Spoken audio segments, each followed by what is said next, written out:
Kia ora, good morning everyone. Get started, shall we? How are we? It's woken everyone up just slightly. Shit, don't do that! Oh my God, it's too loud, it's too loud. When I first spoke to Paul about coming and talking today, he said, I'm looking for someone to provide some information and entertainment.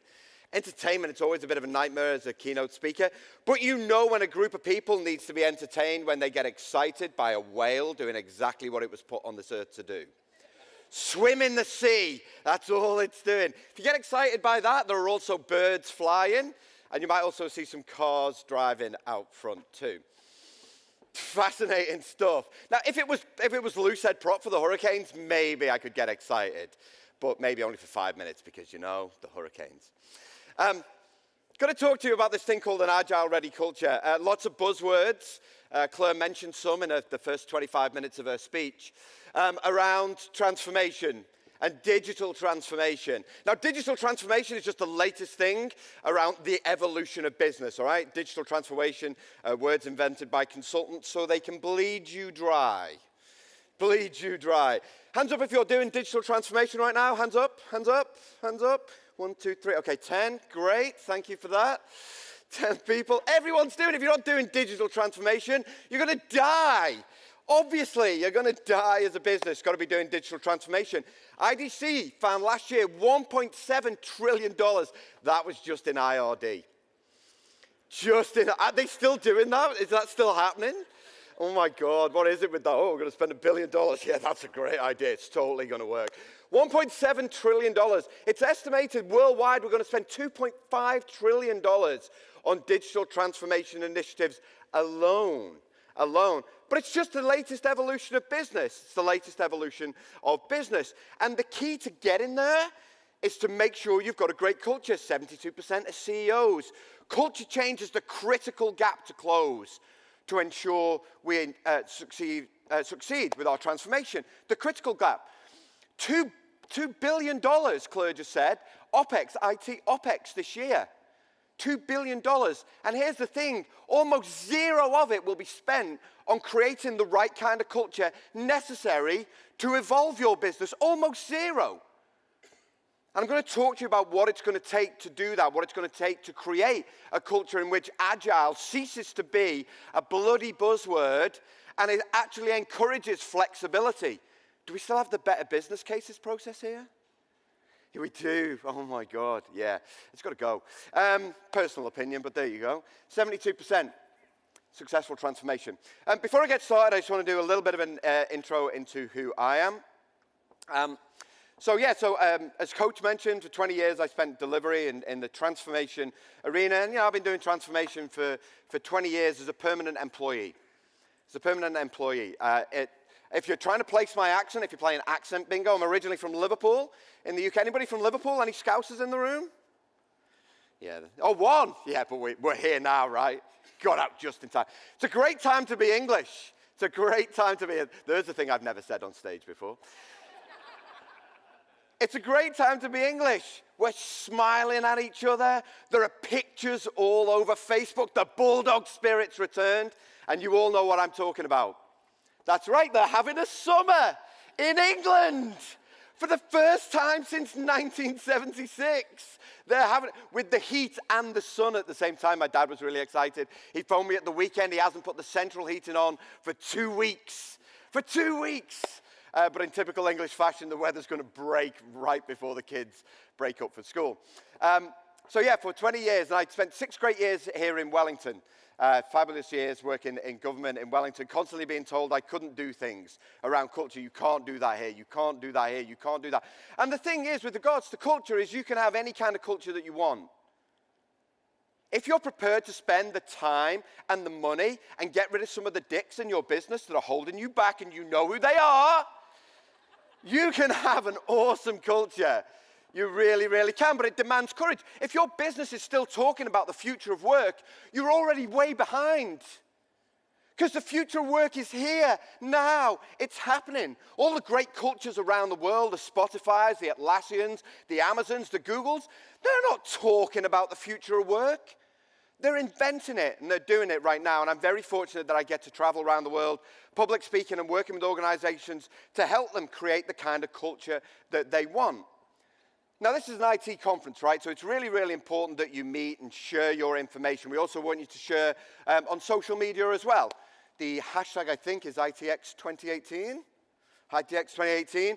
Twitter, LinkedIn, all of the things, right? Feel free to kind of put me up there and quote from me. That's totally cool. And take as many pictures as you want, because this isn't one of those slide decks that gets shared at the end. So feel free to take as many pictures as you want. But before we start all of that, I want to talk a little bit. I want to get you guys to introduce yourselves. Now, the normal way that this happens, right, is if you're sat on your own, you just stay sat on your own. No, I want you to get up and go and talk to somebody. Or you lead with your job title. I'm the CIO of the Ministry of... They're boring. No one gives a shit about your job title. I'm the senior... my favorite is the Director of Special Projects, which basically means your organization has got no idea what to do with you. No idea. And the Director of Special Projects, oh, that's really, really great. You're so important. So tell people what you do. Do you lead? Do you inspire? Do you motivate? Or do you just get in the way of stuff getting done? Be honest. All right, we're going to put some music up in the next 5 minutes. I want you to introduce yourselves to each other. 5 minutes, go. That's a little bit better. We all warmed up a little bit. It's amazing what a conversation can do. Amazing what a conversation, and conversations are at the heart of great cultures. Don't ever forget that. Don't ever forget that. Cultures are the sum of everybody's attitudes, beliefs, behaviors, and traditions. So as we rush out to buy the latest silver bullets, don't forget that it's still human beings who are at the heart of everything. Everything. It's why senior managers can't dictate the culture to everybody else, because then it's their culture and not the staff's culture. Everybody gets a say. James P. Carr said this in his book, Finite and Infinite Games. Everybody gets a say in culture, which is why quite often we're kept back by those underperformers that we don't have the courage to deal with. And we know what makes great culture. Every now and again it happens by accident, and we're like, wow, I had the best day ever. Or we have a crisis, and everybody pulls together in a crisis, and just for that brief moment in time, it feels great, because we do our best work on the edge of uncomfortable. It just doesn't happen often enough. And we know what it takes to create great teams and great cultures. This is a very big picture of Josh Burst, and he's going to love me for putting that up there. And him and his work at Deloitte, they do some great work every year, and they talk about this thing called the future of work. But they gather the information from people who are already doing it. And these are the 5 factors that contribute to employee happiness. We really want to care, that sounds Northern English. We really want to care about the work that we do. We want people to support us with conversation.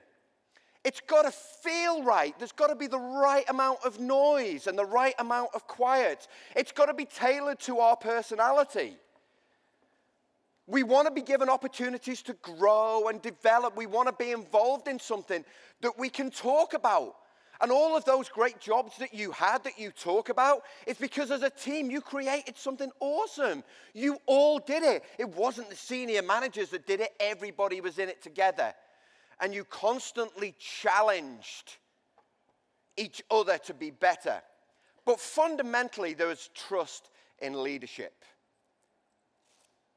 Now, in this context, leadership means the people at the top. But we all know that everyone can be leaders. Now, we don't need everyone to be leaders at the same time, because otherwise we get crap all work done. Right? Get nothing done because everyone's leading. We don't want that. But leadership is a choice. It's not a development program. It's the choice that you make to be different, to bring a different level of energy, to bite your tongue rather than say the thing that could be hurtful. It's to be on time for a meeting. It's to not check your device when someone else is talking. It's these little things that build trust and gain you integrity. It doesn't come with your position.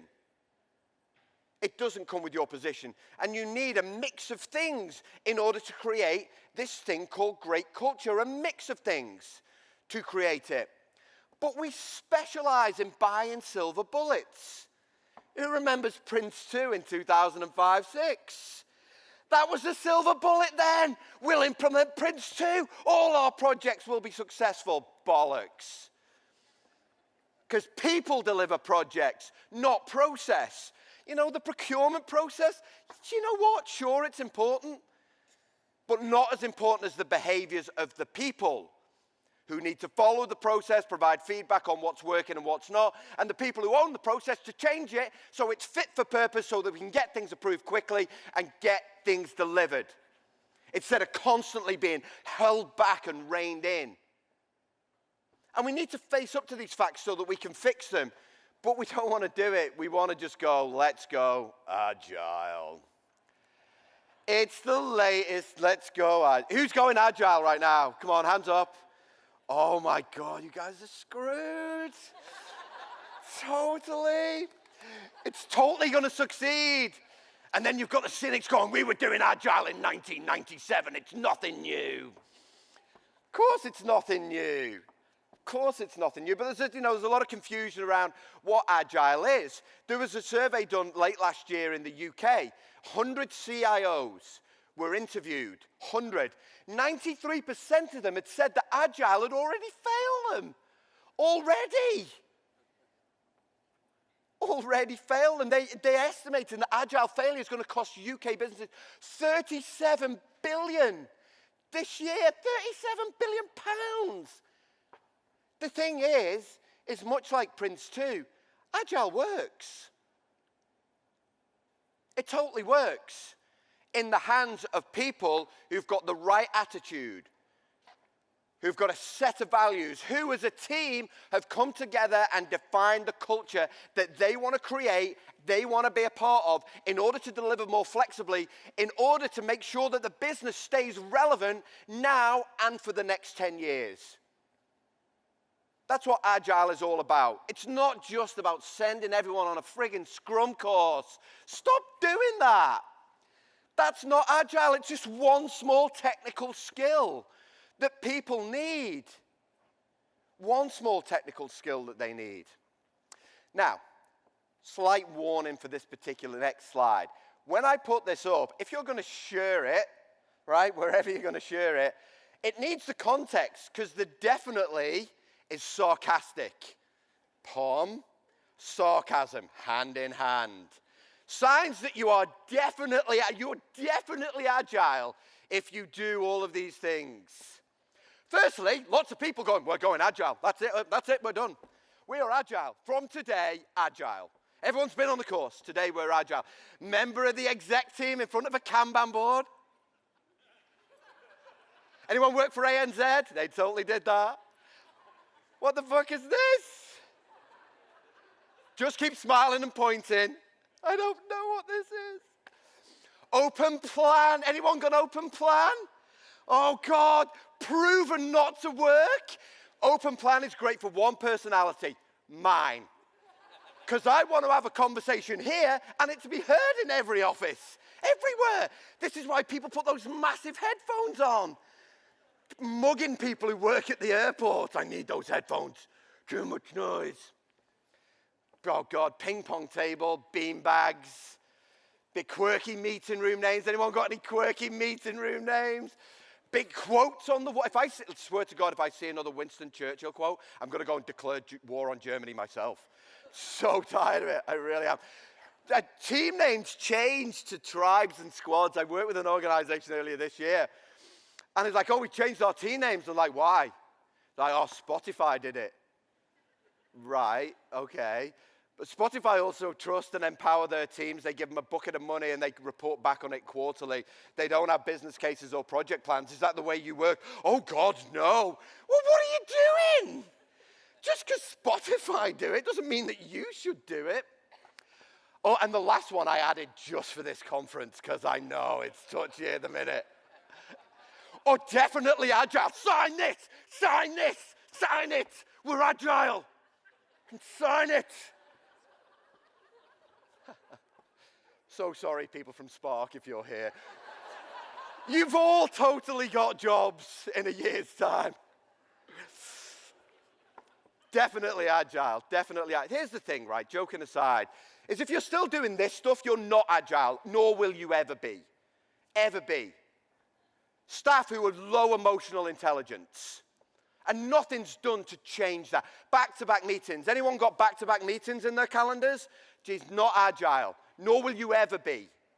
Never be. These are some of the things that you have to change. Packs of information. Love that. Printing off wads of shit like this for a meeting. No one ever reads them. You just get in the meeting and talk about everything in the pack. Not agile. No social contract. Nothing that the staff have come up with to say, this is the way we want to work. This. In order for us to transform as a business, we, the staff, not the consultants employed by the senior managers, but the staff. These are our behaviours. These are our principles. This is what it means to be flexible in our thinking. And the last one, innovation is part of every single person's job. There's a creative spark inside all of us. We just need the time. We just need the time to bring it out. So one of the questions I want you to take away is, given everything that I've just said, are you flexible in your approach to delivering projects and services, or are you agile in name only? Simply saying we're going agile doesn't work. That's like me saying, I am the best husband and father I know in my house. I totally am. Totally am. So are you flexible or are you agile in name only? And that's a really important question to ask, because when we get to the question of culture, because actually being flexible in the way that you deliver demands a whole different culture. So what I'm going to do is I'm going to take you through this model so that you know where you are right now. So I'm going to break this model down. The key things here is the axis, right? On the horizontal line is the emotional intelligence of the team. Now, culture is the sum of everybody, remember? So it exists at various layers.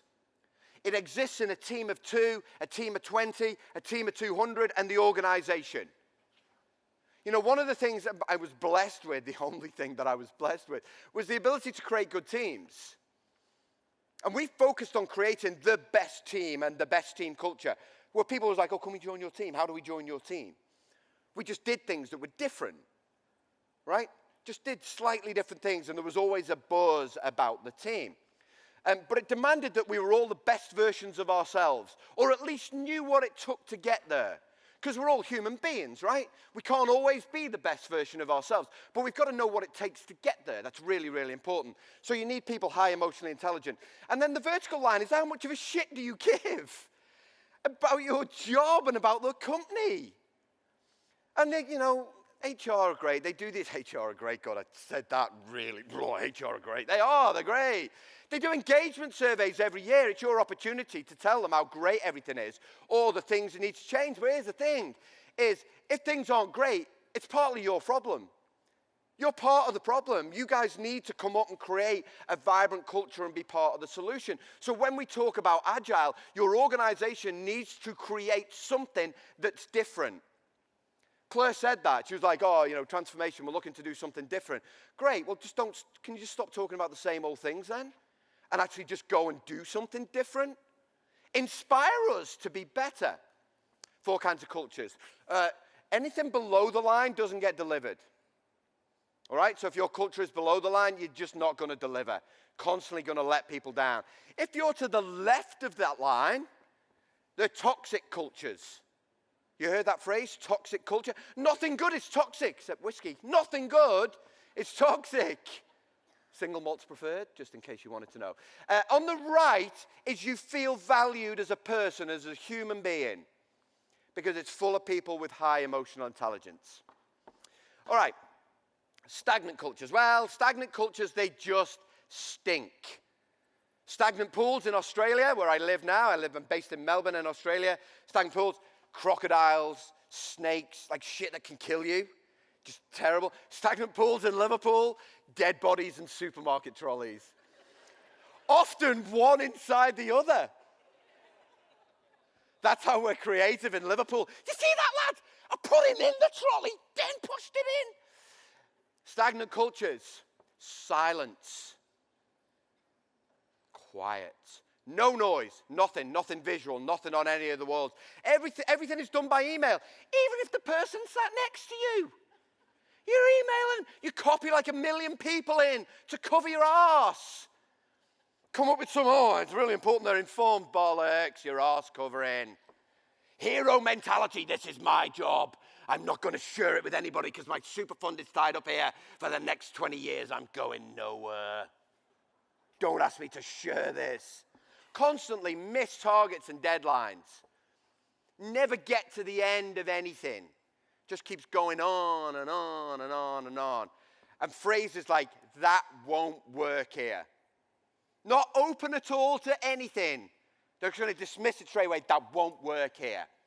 Stagnant cultures. Headphones. This is where you see headphones, stagnant cultures. Now, I'm against headphones in offices. It's always a contentious one. And people say, but I need to do my best work. Actually, no, you need the organization to create an environment for you to do your best work. And if that's silent, and you call it a library, which we've done in my teams, created one, then that's what needs to be done. Just as bad are pleasant cultures. Ooh, everything's great. The IRD project's definitely going to come in on time and budget. No, it's not. No, it's not. Ooh, yay! Blind optimism. Phew, love it. Not challenging at all. Lots of projects. If you have traffic lights, green. Even though you know it's totally fucked, right? It's green. Green. We call them watermelon projects. Green on the outside, red on the inside, with bits of black in the middle. You're like, what's that? Oh, and it smells. It's fine. We're only 2 weeks late. Not really, you're 4 weeks late. No, it's fine. We're totally doing it. Meeting after meeting after meeting after meeting after meeting. Everything's a meeting. Don't make any time for work. None at all. There's no decision on what's productive, what's not productive. So you end up just pissing away time because you think you have to be at the meeting. You've got like 5 members of finance in the same meeting. FYI. Bollocks! Wasting time. Stop it. Say no to some stuff. Oh, it's a good idea. It's going to be hard to do here, though. Not sure. They tried that somewhere else. It wasn't very good. Like lots of good intent, right? So we've got lots of good humans. The thing is, in order to deliver, you need a bit of You need a bit of Now, I worked in the public service for 7 years, and most days felt like this. Most days felt like everything was a fight. Everything was a battle, right? We used to say things like butting heads. Oh, it's going to be a day of butting heads. I mean, what? We're not goats. The hell? The thing about combatant cultures is we understand why the work is important. So there's high engagement. People fundamentally understand why we've got to do this thing. It's really, really important. But too often they use friction as a motivator. There's lots of pointing and low EQ behavior. Lots of this shit. You've got to get it done. Greg, the CIO, wants that report by Friday. And if he doesn't get it, there's going to be hell to pay. Increased stress leave. This is where great staff leave. And you wonder, why are we losing all our good staff? Because you create an environment where people don't feel valued as human beings. They don't feel, listen, we need to be here every now and again to really rock things up. We do. Every now and again, we're like, come on. And we need to challenge and manage poor performance, but there's a better way to do it. Combatant cultures, we do everything reluctantly. We tried that before. Not Agile. We did that in 2001 when the Agile Manifesto was written. It's 17 years old. Stop pretending it's new. Lots of gossip, lots of people talking behind each other's backs. People telling you, I've worked 80 hours this week. Right, so you're really shit at prioritizing your time. It's a statement of just what a crappy employee you are. Brilliant. Increased stress leave. Now, where you obviously want to be is vibrant. This is a picture from Zappos. Zappos are an online shoe retailer. Nothing special about that. If you work at Zappos, you get to design your own desk environment in line with your personality, which is absolutely proven to work. I still don't know what the guy on the front's doing with that thing. This picture's been up all around the world. He has no idea. Aren't you that guy from Zappos? Oh my God, how'd you know? They design their own working culture. At Zappos, you have a 2-week induction process. At the end of the 2 weeks, they offer you $3,000 to leave. Can't do that in government, Colin. Of course you can. Except you don't have to pay them. You can just cut them loose. You know after 2 weeks if they're a good fit or not. You know after 2 weeks whether they fit or not. That's why we have probation. Let them go. Too nice. Too pleasant. Oh, we can't let them go. They know too much. It's not Mission Impossible. It's work. Work. So this is where the social contract comes in, right? The work that I do with organizations, I help them. It takes 2 days to build a social contract between 60, 80, 100 staff, where they agree, the staff agree, on what behaviors they expect of each other, no more than 5 because you won't remember. They agree on the principles of work and what this thing called Agile looks like without calling it Agile. Just another buzzword. There's lots of social interaction. We have a social calendar that we give organizations, and they fill things in because they mix socially. You don't mandate it. That's a combatant culture. Combatant culture when you have to mandate things. You celebrate success. Even the smallest thing doesn't have to be booze, although the pom in me wants to make everything about booze. Oh, it's beer o'clock somewhere in the world. Babe, literally, you've just got out of bed. I know, right? They're inclusive and diverse without having to follow a policy or a process. It just happens. I spent a lot of time working with Atlassian. Atlassian, great company, Australian software company. They've got a great culture. They don't talk about the future of work. They just do it. They just do it. They agree on their culture. They have teams all over the world that conform to the Atlassian 5 values that the staff came up with, not consultants. And they believe, vibrant cultures believe that anything is possible. Anything is possible. All right. What I want you to do is with the person next to you, you have to pick one, right? Otherwise, you're just being pleasant. Oh, what a bit of vibrant, what a bit of pleasant. Pick one. What's the feeling inside you right now? Where are you right now?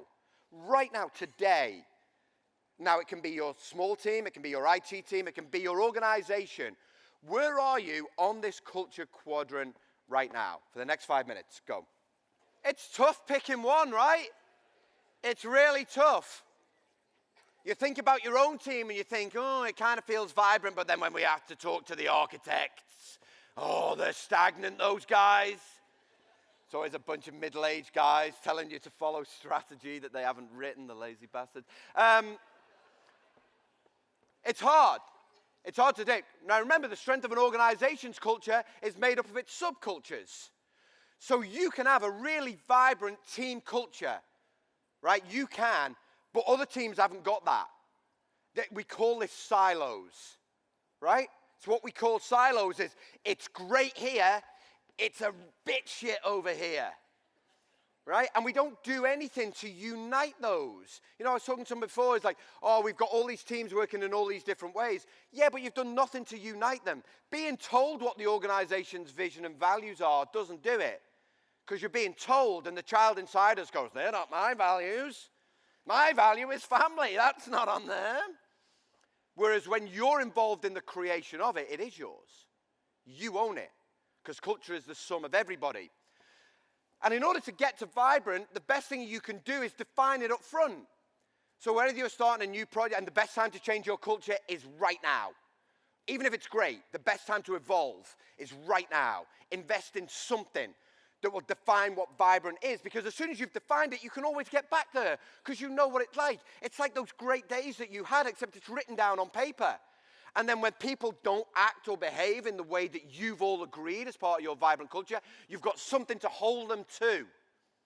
At the minute, you've just got this really woolly performance management process and a manager who just doesn't do their job well enough to get shut of the crap that's holding your agile culture back. How much do you care about it? Are you prepared to go through all of these? Because you will. Day to day, you'll find yourselves in different situations, but unless you've defined what vibrant is, you can never get back there. ING are a model are a model for what Agile looks like. They spent 9 months alone on emotional intelligence training, making sure that all their staff were self-aware about what they're good at, what they're not so good at, and can communicate in different styles. That's what it means. It's not some fluffy thing, like, don't get me started on some of these bloody Myers-Briggs things. I'm INTJ. It means dick. You're an astronaut philosopher. What the friggin' hell does that mean? We need some real words that connect with people so they understand how to communicate differently. It's not about introverts and extroverts. It's action, social, people. What are you? And how do we change the way we communicate? ING. ING did this. Then they made everybody redundant, and they kept only the people who were high EQ. The COO said we lost a lot of people with the right knowledge, but the wrong behaviours. Can't do that in government, Colin. Yes, you can, because I did it. Did I enjoy it? No. Did it add to the team vibrancy? Oh my God, yes. And that EQ is so important. It's not some fluffy stuff that you do accidentally or on the side. It's not a nice to have program. Everybody needs to do it. Everybody. The results are there. They're all over the place in terms of how it adds to your corporate culture. Netflix produced a culture deck, so I produce these for organizations. It's a little slide deck that describes your culture. Netflix is the most famous one. We're a team, not a family. We're like a pro sports team, not a kids' recreational team. So it's not about giving everyone a first aid, it's about everyone putting a shift in. And if you don't, you get dropped. We hire, develop, and cut smartly. They get rid of the shit, Netflix. They do. Or they performance management and help them to be good people, because that's what EQ leaders do. They help, they support, they coach, they mentor. So, what can you do right now when you leave here? 5 things. Firstly, 1, you can invest in EQ training. You can invest in something that helps organizations, staff in organizations understand that we're all human beings and we've all got different preferences. Number 2, you can take 2 days out of your year, bring staff together, and get them to define what the culture should be in order that you can create your future of work, not talk about it. Number 3, you can create 2 hours a week, I call it 5% time, to just stop what you're doing and come up with some different ways to solve a current business problem. You make time for innovation. Number 4, you manage the people who aren't getting the job done, who aren't putting a shift in. No, it's not cool for someone just to sit there and wait for their super fund. It's not cool at all because they're holding everybody else back. And if you're one of those people, have a word with yourself.